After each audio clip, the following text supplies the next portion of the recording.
नमस्कार, मैं हूं अंकुर। आप देख रहे हैं सत्य हिंदी। एक नजर अब तक की सुर्खियों पर। आज संसद में मोदी सरकार के लिए मुश्किल दिन।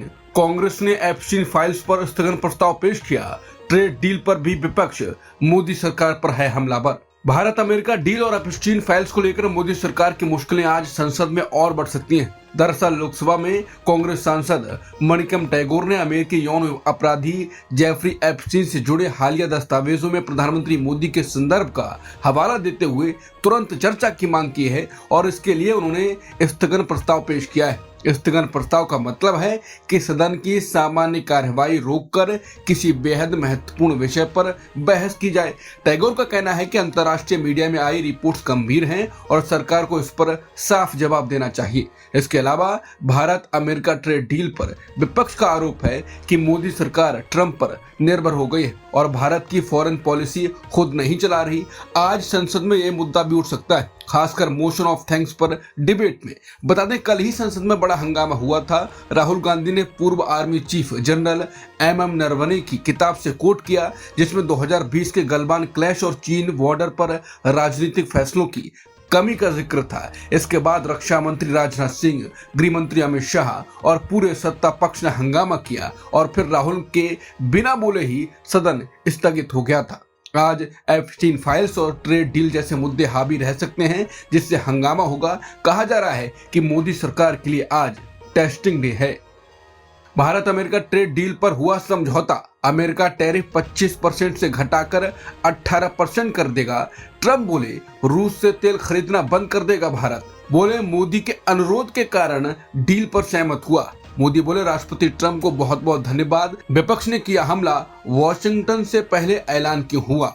आखिर भारत और अमेरिका के बीच व्यापार समझौते पर सहमति बन गई है और इसके तहत अमेरिका भारत पर लगने वाला जवाबी टैरिफ 25% से घटाकर 18% कर देगा। ट्रेड डील की घोषणा करते हुए ट्रंप ने मोदी को फिर लपेटे में लेते हुए कहा, ट्रुथ सोशल पर कहा कि प्रधानमंत्री मोदी के मित्रता और सम्मान के कारण और उनके अनुरोध के अनुसार हम तुरंत प्रभाव से ट्रेड डील के लिए सहमत हुए हैं। ट्रंप ने कहा कि दोनों नेताओं ने व्यापार के अलावा रूस यूक्रेन युद्ध पर भी चर्चा की।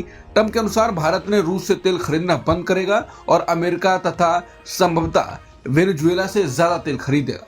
ट्रंप ने यह भी दावा किया कि भारत $500 बिलियन से ज्यादा के अमेरिकी ऊर्जा, टेक्नोलॉजी, कृषि और दूसरे उत्पाद खरीदेगा और बाय अमेरिकन नीति को बढ़ावा देगा। इस घोषणा से पहले ट्रंप और पीएम मोदी के बीच फोन पर बातचीत हुई। अमेरिका के भारत में राजदूत सर्जियो गोर ने सोशल मीडिया प्लेटफॉर्म एक्स पर इसकी जानकारी देते हुए संकेत दिया था कि कोई बड़ी खबर आने वाली है और कुछ ही देर बाद ट्रंप ने खुद इस डील की घोषणा कर दी। अब इस डील को लेकर फिर वही सवाल खड़े हो रहे हैं कि फिर भारत से पहले ट्रंप की ओर से किसी फैसले का ऐलान किया गया। कुछ विशेषज्ञों का कहना है कि यह डील ट्रंप की राजनीतिक रणनीति का हिस्सा है ताकि यूक्रेन युद्ध पर दबाव बनाया जा सके और अमेरिकी उत्पाद बेचे जा सके।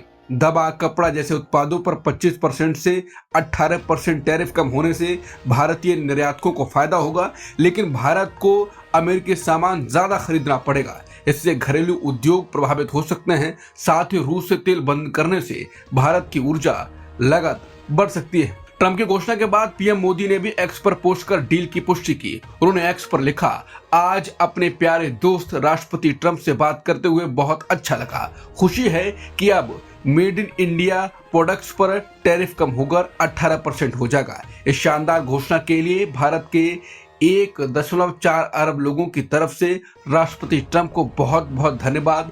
जब दो बड़ी अर्थव्यवस्थाएं और दुनिया के सबसे बड़े लोकतंत्र एक साथ काम करते हैं तो इससे हमारे लोगों को फायदा होता है और आपसी फायदे वाले सहयोग के लिए बहुत सारे मौके खुलते हैं। ये सब पीएम मोदी ने कहा। ट्रेड डील पर ट्रंप की पहली घोषणा के बाद विपक्ष पीएम मोदी पर हमलावर हो गया है। कांग्रेस नेता जयराम रमेश ने कहा कि उन्होंने ऑपरेशन सिंदूर को रोकने की घोषणा वॉशिंगटन डीसी से की।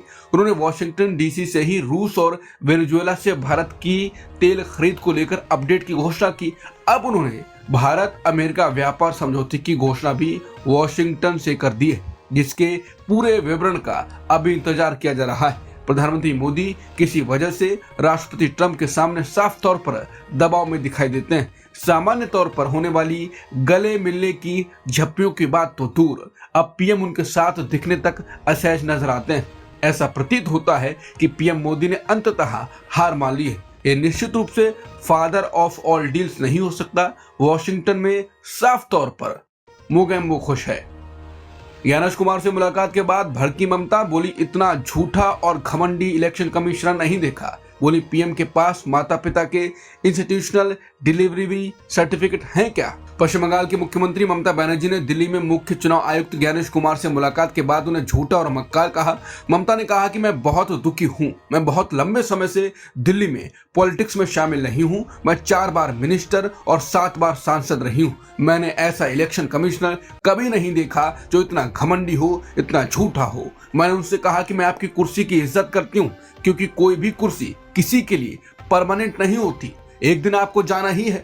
बंगाल को क्यों टारगेट किया जा रहा है। चुनाव डेमोक्रेसी में एक त्योहार है, लेकिन आपने 58 लाख लोगों के नाम हटा दिए और उन्हें अपना बचाव करने का मौका नहीं दिया। ममता ने कहा कि पहले बच्चे घरों में पैदा होते थे, अस्पतालों में नहीं। अपने प्रधानमंत्री से पूछिए कि क्या उनके पास अपने माता पिता के इंस्टीट्यूशनल डिलीवरी सर्टिफिकेट हैं। बता दें, मुख्यमंत्री ममता बनर्जी टीएमसी के 15 सदस्यीय प्रतिनिधि मंडल के साथ दिल्ली पहुंची थी, जिसमें पार्टी के सांसद अभिषेक बनर्जी और कल्याण बनर्जी और एसआईआर से प्रभावित करीब 50 परिवार शामिल थे।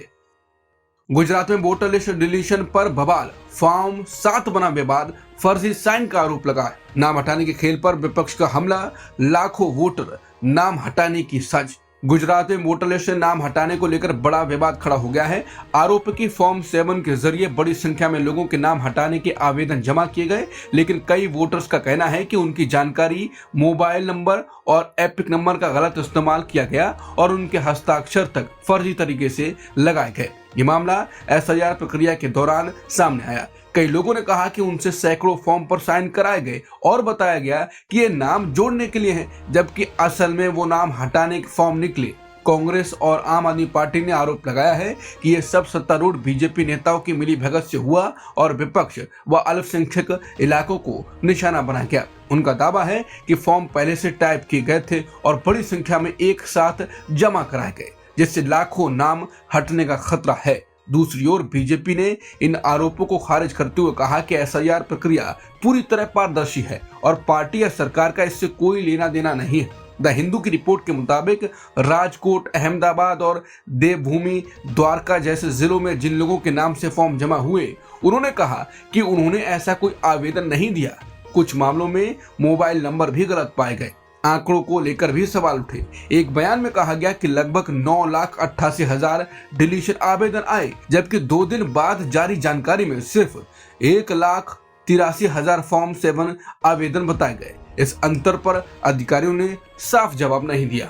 राहुल गांधी के द्वारा लोकसभा में पूर्व army chief general MM Naravane की किताब का जिक्र उनकी किताब को चर्चा में लाया है और उनकी किताब के रिलीज न होने पर सवाल उठने लगे। हालांकि जनरल नरवणे इसका जवाब दे चुके हैं। पिछले साल अक्टूबर में खुशवंत सिंह लिट फेस्ट में जब एक गेस्ट की तरफ से जनरल नरवणे से ये पूछा गया कि आपकी किताब अभी तक क्लियर क्यों नहीं हुई और पब्लिश क्यों नहीं हुई, तो जनरल नरवणे ने हंसते हुए जवाब दिया कि मैं भी ये जानना चाहता हूँ। साथ ही नरवणे ने कहा कि मेरा काम किताब लिखकर पब्लिशर को देना था। ये पब्लिशर का काम है कि रक्षा मंत्रालय से वो परमिशन लें। यह अभी अंडर रिव्यू है। उन्होंने कहा कि गेंद पब्लिशर और रक्षा मंत्रालय की पाले में है। नरवणे ने कई और मौकों पर भी ये कहा था कि उनकी ऑटोबायोग्राफी रिव्यू के लिए रक्षा मंत्रालय के पास है। सोनम वांगचुक पर NSA पर सुप्रीम कोर्ट में सरकार का कड़ा रुख। कहा कि लद्दाखियों को हम, सरकार को वो कहना NSA के लिए काफी है। जलवायु कार्यकर्ता सोनम वांगचुक की हिरासत का मामला अब सुप्रीम कोर्ट में है, जहां केंद्र सरकार ने उनके खिलाफ राष्ट्रीय सुरक्षा कानून यानी NSA लगाने का बचाव किया। सरकार की ओर से सॉलिसिटर जनरल तुषार मेहता ने अदालत में कहा कि वांगचुक ने अपने भाषण में केंद्र सरकार को वो और लद्दाख के लोगों को हम कहा। सरकार के मुताबिक यही भाषा देश को बांटने वाली सोच रखती है। मेहता ने कहा, इस देश में हम और वो नहीं होता, हम सब भारतीय हैं। सरकार ने आरोप लगाया कि वांगचुक की बातों से युवाओं को भड़काया जा सकता था। मेहता ने अदालत में कहा कि उनके भाषा से खून खराबे और गृह युद्ध जैसे हालात पैदा करने की कोशिश दिखती है। उन्होंने भी ये दावा किया कि वांगचुक लद्दाख में नेपाल और बांग्लादेश जैसे आंदोलन और हिंसा की स्थिति चाहते थे ताकि अंतर्राष्ट्रीय ध्यान खींचा जा सके। दीपक को धमकी और एफआईआर भी दर्ज। दुकान पर हमला करने वालों पर एफआईआर में किसी का नाम नहीं। बजरंग दल वाले दीपक पर हमला करने की कोशिश में। उत्तराखंड के दीपक के खिलाफ बजरंग दल खुलकर उतर चुका है। वो वीडियो बनाकर धमकियां दे रहा है। बजरंग दल के लोग कह रहे हैं कि तेरे कोटद्वार में बजरंग दल पहुंच चुका है और अगर तू भाग सकता है तो भाग ले। इसके साथ ही वीडियो में गालियां दी जा रही हैं और घेरने की कोशिश की जा रही है और वीडियो में ही पुलिस आराम से टहल रही है, जिसके बाद कहा जा रहा है कि यहाँ पौड़ी पुलिस इतनी बेबस नजर आ रही है कि वो गुंडों को रोक भी नहीं सके। गिरफ्तार करना तो दूर की बात है, ये गुंडे दीपक कुमार पर हमला करने की कोशिश कर रहे थे क्योंकि उन्होंने एक मुस्लिम दुकानदार का साथ दिया था जिसे बजरंग दल के लोगों ने परेशान किया था। बता दें दीपक और उनके साथी के खिलाफ पुलिस ने एफआईआर दर्ज कर ली है। यह एफआईआर आपराधिक धमकी देने वाले, गाली गलौज करने और शांति भंग करने के आरोपों में दायर की गई है। दूसरी ओर मुस्लिम शख्स की दुकान पर हमला करने वालों के खिलाफ एक एफआईआर दर्ज हुई है, लेकिन उसमें किसी का नाम नहीं है, जबकि वीडियो में लोग खुलेआम दीपक को धमकाते हुए और मुस्लिम विरोधी नारे लगाते हुए दिखाई दे रहे हैं। राहुल ने उत्तराखंड के दीपक को बताया देश का हीरो। बोले वो नफरत के बाजार में मोहब्बत की दुकान का प्रतीक है। राहुल बोले हम तुम्हारे साथ हैं भाई, तुम बब्बर शेर हो। दीपक कुमार के खिलाफ भी हो चुकी है एफआईआर। उत्तराखंड की घटना पर राहुल गांधी ने दीपक को भारत का हीरो बताया। राहुल गांधी ने कहा कि दीपक संविधान और इंसानियत के लिए लड़ रहे हैं, उस संविधान के लिए जिसे बीजेपी और संघ परिवार रोज रौंदने की कोशिश कर रहे हैं। वो नफरत के बाजार में मोहब्बत की दुकान का जीवित प्रतीक है और यही बात सत्ता को सबसे ज्यादा चुभती है। संघ परिवार जानबूझकर देश में आर्थिक और सामाजिक जहर घोल रहा है ताकि भारत बटा रहे और कुछ लोग डर के सहारे राज करते रहें। उत्तराखंड की बीजेपी सरकार खुलेआम उन असामाजिक ताकतों को साथ दे रही है जो आम नागरिकों को डराने और परेशान करने में लगे हैं। नफरत, डर और अराजकता के माहौल में कोई भी देश आगे नहीं बढ़ सकता। शांति के बिना विकास सिर्फ एक जुमला है। हमें और दीपकों की जरूरत है जो झुके नहीं, जो डरे नहीं और जो पूरी ताकत से संविधान के साथ खड़े रहें। राहुल ने दीपक को लेकर कहा कि हम तुम्हारे साथ हैं भाई, डरो मत, तुम बब्बर शेर हो। बता दें दीपक कुमार के खिलाफ भी एफआईआर हो चुकी है। उनके खिलाफ अपमानजनक भाषा का इस्तेमाल करने और हिंसा की धमकी देने का आरोप लगाया गया है। अब तक की खबरों में इतना ही। बाकी खबरों के लिए बने रहिए सत्यहिंदी.com के साथ। Copyright disclaimer under Section 107 of the Copyright Act 1976. Allowance is made for fair use for purposes such as criticism, comment, news reporting, scholarship, and research. Fair use is a use permitted by copyright statute that might otherwise be infringing.